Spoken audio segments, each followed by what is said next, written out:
Shalom umat Tuhan.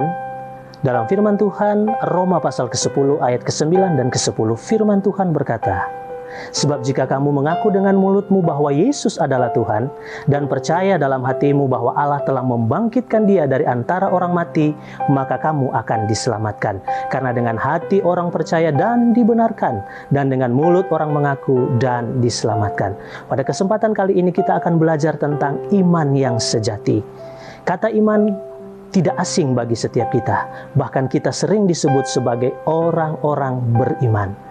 Biarlah lewat firman Tuhan hari ini kita belajar tentang iman yang sejati. Iman yang sejati itu memiliki 3 aspek. Aspek yang pertama dari iman yang sejati adalah pengetahuan. Ketika kita beriman, kita bukan hanya sekedar beriman kepada sesuatu yang kita tidak tahu, atau kita beriman kepada sesuatu yang kita tahu tetapi salah. Ketika saudara dan saya beriman, kita memiliki pengetahuan bahwa kita beriman kepada sesuatu yang kita tahu, kepada seseorang yang kita tahu, dan itu adalah kebenaran. Pengetahuan mungkin tidak menghasilkan iman, tetapi pengetahuan adalah unsur daripada iman. Sehingga kita bisa berkata seperti Rasul Paulus berkata kepada Timotius, "Aku tahu kepada siapa aku percaya." Yang kedua, iman yang sejati itu memiliki aspek perasaan. Jadi iman bukan hanya sekedar hal-hal intelektual. Iman juga menyentuh sampai kepada hal-hal emosional. Iman itu bukan hanya berbicara hal-hal yang sampai di otak kita, tetapi iman juga itu menyentuh dan masuk sampai kepada hati dan perasaan kita.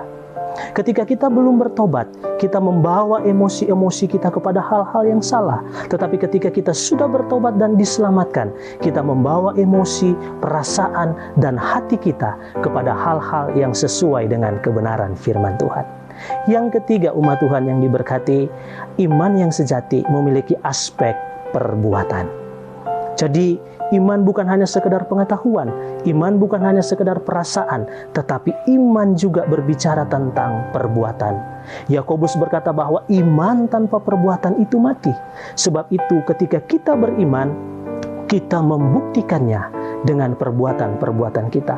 Yang paling sederhana adalah ketika kita beriman, kita bukan hanya sekedar percaya kepada Tuhan, tetapi kita mempercayakan hidup kita kepada Tuhan.